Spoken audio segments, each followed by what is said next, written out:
บรรยากาศโคกน้องหน้าหนุ่มคณะโมเดลอันนี้เป็นสาเลี้ยงปลาพื้นที่ประมาณไรหนึ่งแล้วก็ไม่เลี้ยงปลาในกระชังน้ำข้างๆกันนี่เป็น คลองที่มีความยาวประมาณจัก80 เมตรเนาะไว้สำหรับเก็บน้ำเฮ็ดนาแล้วก็เลี้ยงปลาไปพร้อมมื้อนี้สิเฮ็ดอาหารป่าหรือเอิ้นว่าโดนัทป่าเนาะโดนัทป่าการเฮ็ดโดนัทป่านี่มันก็มีส่วนประกอบอยู่3-4ส่วนเดี๋ยวบอกสู่ฟังจังหน่อยหนึ่งเทนอันดับแรกก็คือตะแกรงไม้นี่ขนาด2 เมตรคูณ2 เมตรตัวนี้เป็นตัวปิดข้างบนเอาไม้ยูคามาแล้วก็มายึดโดยน็อตสกรูนะครับมี2 แผ่นตัวนี้เป็นตัวล่างเป็นตะแกรงไม้บางคนสงสัยว่าเฮ็ดยังตะแกรงไม้เฮาเฮ็ดใส่ตะแกรงไม้แล้วเฮาจังเอาลงไปไว้ในน้ำมันจังบ่เฮ็ดยากคันเฮาเฮ็ดอยู่ในน้ำเลยมันเฮ็ดยากก็เลยดัดแปลงเป็นตะแกรงไม้เดี๋ยวค่อยเบิ่งขั้นตอนต่อไปส่วนประกอบที่2ก็คือมีเฟืองข้าวเฮานี่ล่ะข้าวเจ้าข้าวเหนียวได้หมดอันนี้เฟืองก็มาจากหน้าเสร็จแล้วก็จ้างเขาอัดก้อนให้เฟืองใส่ทั้งหมด12ก้อนต่อการเฮ็ด1ครั้งครับต่อมาส่วนประกอบต่อมาก็คือปุ๋ยคอกปุ๋ยขี้งัวเนี่ยเขาใส่ทั้งหมด12ถุงคือกันสำหรับการเฮ็ดอาหารป่า1 ครั้งนอกนั้นก็มีห้ำอ่อนนี่ซื้อมา325 บาท25 กิโลแล้วก็มี EM ตัวนี้หมักเอา EM นอกจากนั้นก็มีกากน้ำตาลซึ่งเป็นอาหาร EM นี่ละเขาสิละลายผสมน้ำมื้อนี้เขาเสียโดนัทขนาด12ก้อนปุ๋ย12สอบห้ำอ่อนกากน้ำตาล EM โดยสร้างผู้ชำนาญงานซาลีซาโคเป็นผู้เฮ็ดซาลีมื้อนี้เสร็จโดนัทป่าอธิบายการเฮ็ดด้วยเฮ็ดจังได๋เฮ็ดเลยเนาะบ่ต้องเว้าเลยเฮ็ดเลยโอเคเอาเริ่มต้นเลยอันดับแรกเขาสิเอาเฟืองเด้เฟืองลงมา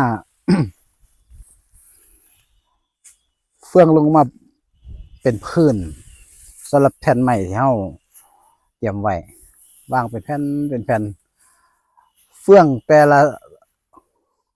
ละสั้นเนี่ยเขาใส่เฟืองทั้งหมด4 ก้อนเดี๋ยวจังไรเขาก็จะว่างกระจายเพื่อบ่มันหัวแต่ว่าตอนต้องเป็นแผ่นซะก่อนนี่คือสั้นแรกใส่เฟืองมัดเท่านี้ละ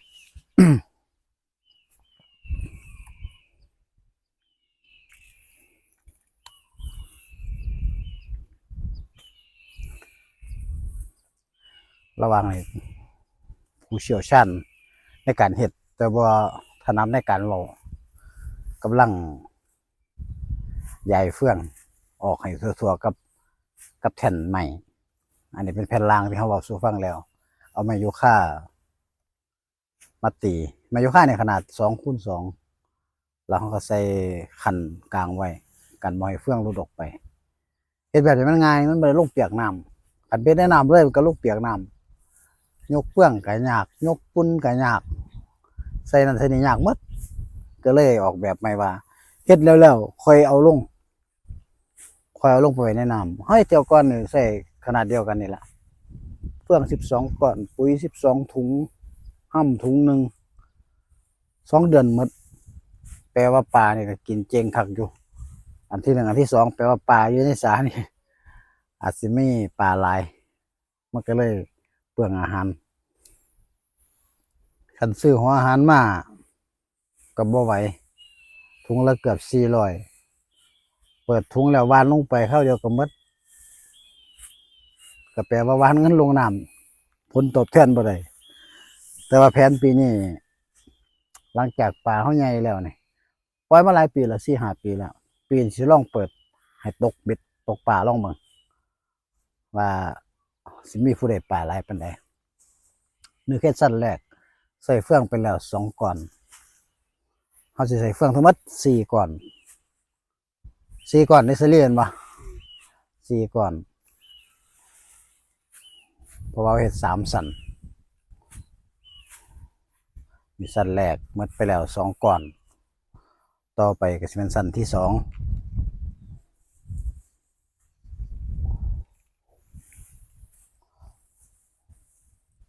แต่ว่าสั้นแรกนี่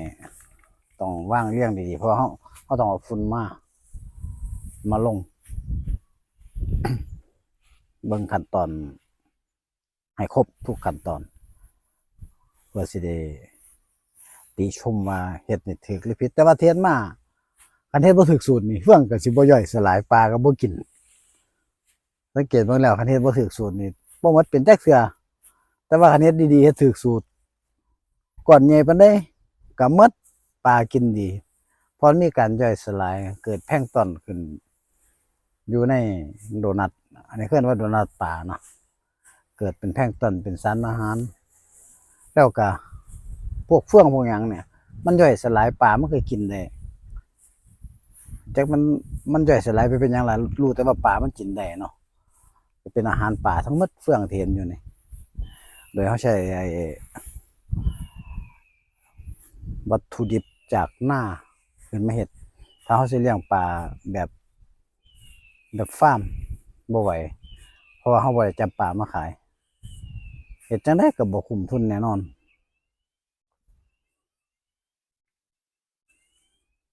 ได้จักก่อนแล้วซะลี่3มันบ่3ก่อนอีกก่อนหนึงใส่4ก่อนเสร็จแล้วหลังจากนี้เราก็สิใส่ฝุ่นใส่น้ำเดี๋ยวเบิ่งสั่นนี่มันแล้วก่อนเฮาสิบ่รดน้ำเฟืองเลยเด้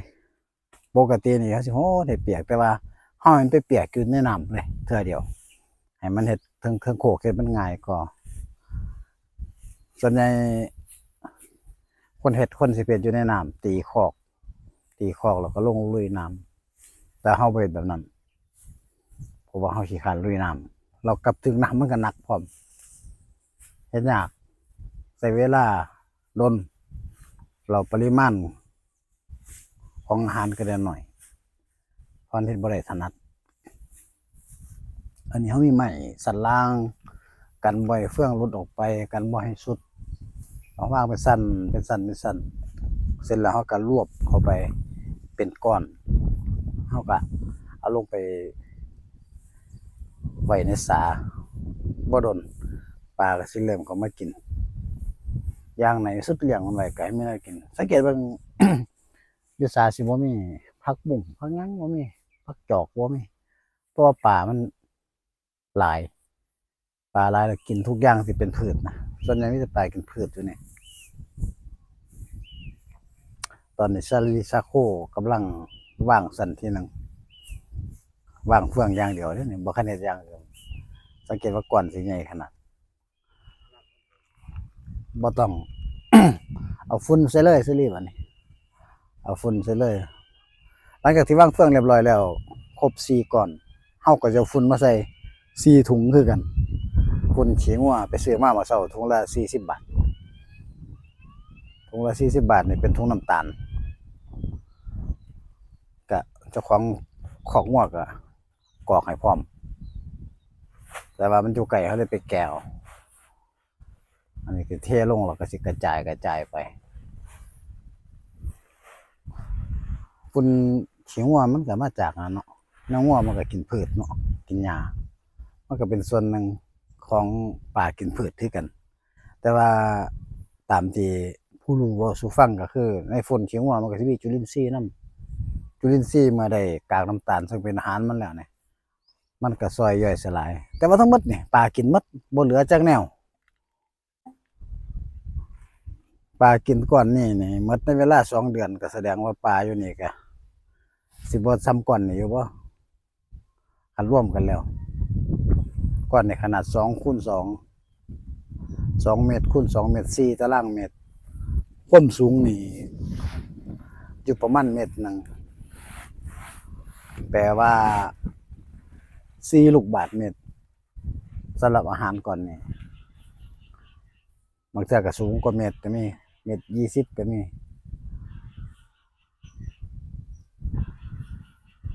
พุ่นเที่ยวนี้นี่หญ้าหลายจังน้อยเนาะหญ้าหลายจังน้อยถามว่าดีบ่มันก็ดีอยู่มันเฮ็ดให้ดินร่วนแต่ว่ามันได้ฝุ่นน้อย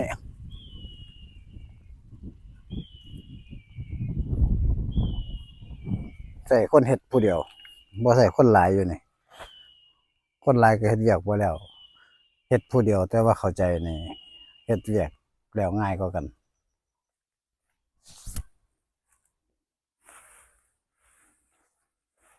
นี่คือสันแรกหลังจากวางเฟืองแล้วเขาก็ใส่ปุ๋ยคอกใส่4 ถุงคือกันเด้เฟือง4 ก้อนกับปุ๋ย4 ถุงคือกันกระจายออกให้ทั่วขอบมันให้มันได้ละ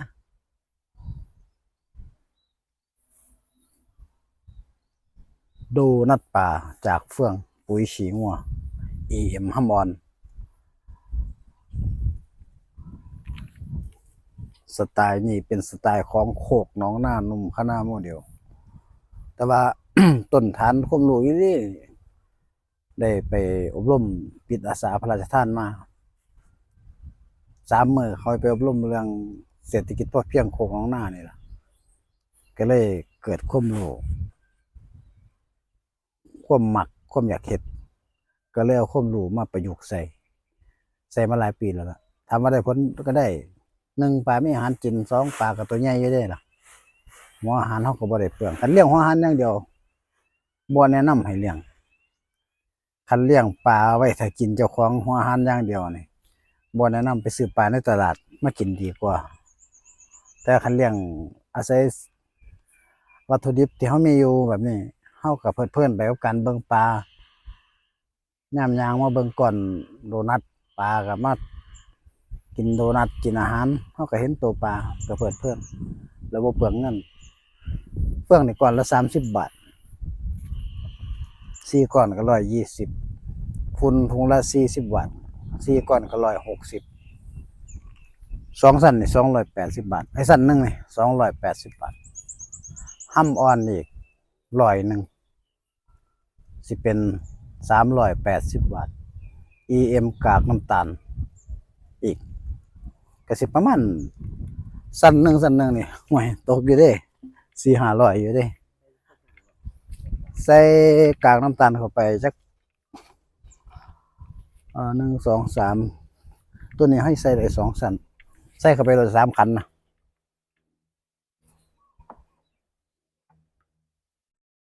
อันนี้ให้ใส่กากน้ำตาลละลายน้ำใส่2ก็พอมั้งเสรี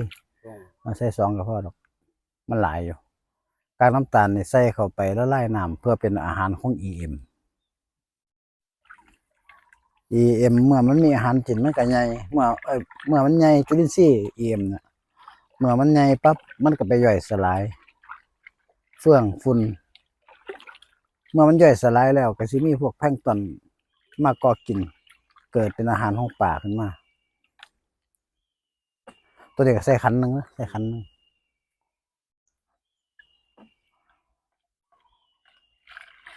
ตัวนี้เฮาขยายเอาเองแต่ว่าปล่อยไปโดนแน่แล้วล่ะ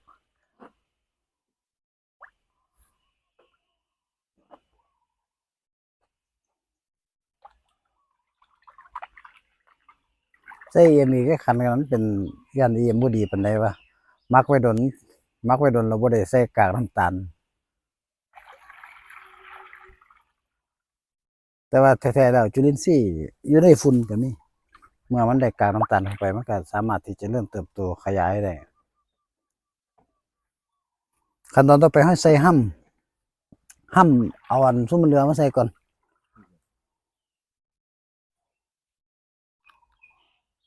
ใส่หมดเลยก็ประมาณ1 ส่วนของถุงนั่นล่ะใส่หมดเลยใส่ห้ำโรยหน้าห้ำนี่ก็เป็นเทั้งอาหารของจุลินทรีย์เทั้งตัวซอยย่อยสลายเทั้งเป็นอาหารของปลาแล้วก็สำคัญที่สุดคือเป็นอาหารของพวก แพลงก์ต้นพวกนี้ใส่ห้ำนี่ตีว่าสั่นละ50 บาทไป280บวก50ก็เป็น330กากน้ำตาลซื้อมา180ได้3สั่นกับ60 330บวกเท่าไหร่ก็บวก60 390 400สั่นละ400นี่เฮาก็สิลงทุนทั้งหมด1,200ในการเฮ็ดโดนัทปลาคันซื้อของอาหารเฮาก็สิได้3 ถุงแต่ว่าคันเฮ็ดแบบนี้คันจับไปใส่ถุงปุ๋ยของอาหารตั้งแต่ฝุ่นเฮาก็12 ถุงหรอเฟื่องอีก12 ถุงส่วนประกอบอื่นอีก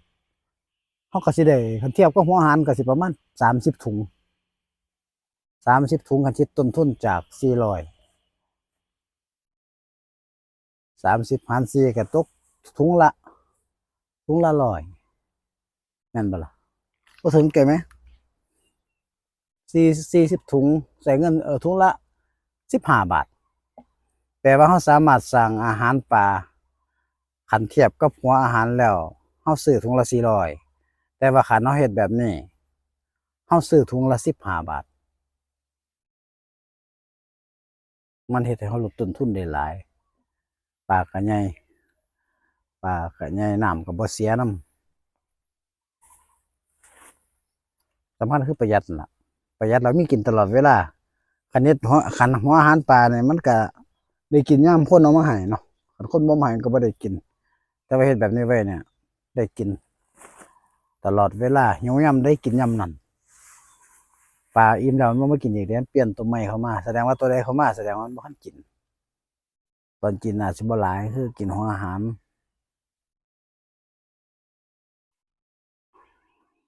ที่นี่ก็ลดด้วยน้ำที่ผสมกับ EM กากน้ำตาล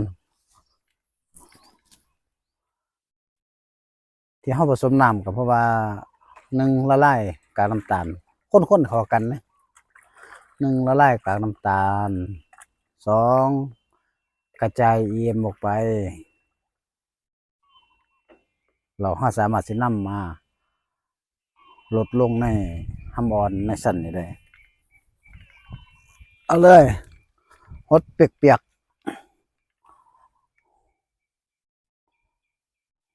ไอ้บัวรดน้ำหดมันค่อยหดแล้วมันกระจายดิเท้าเฮ็ดในน้ำหดยากขนาดยางอ้อมเสื้อที่อ้อมได้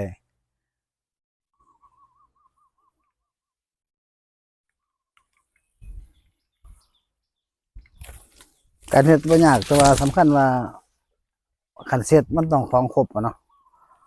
ของต้องครบบางคนเฮ็ดบ่ใส่ห้ำก็ได้คือกันแต่ว่านี่เรียนมาแบบใส่ห้ำก็เลยต้องใส่ห้ำตลอดมันต้องดีแม่ผู้เพิ่นเฮ็ดก่อนเพิ่นพาเฮ็ดเนาะห้ำอ่อนมันเป็นแท้ๆโดยตัวห้ำอ่อนแล้วเนี่ยมันก็เป็นสุดยอดของวิตามินเด้วิตามินที่มาจากเขาเป็นหัวเขาเพราะนั้นปลาได้กินปลาก็สิมีวิตามินได้รับวิตามินนำสังเกตเบิ่งคันบ่ใส่ห้ำอ่อน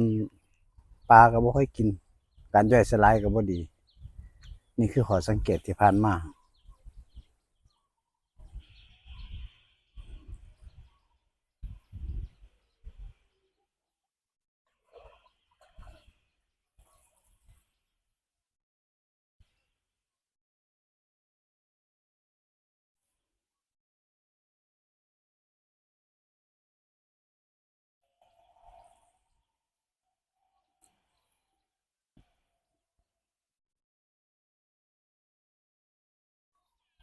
จักบัวแล้ว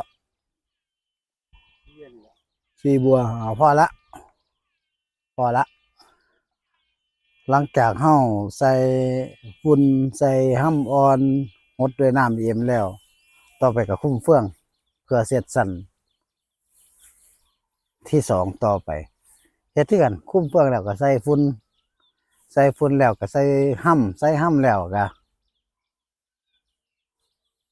หดน้ำ EM เฮ็ดแบบนี้ไปเรื่อยๆเมื่อครบแล้วเขาจัง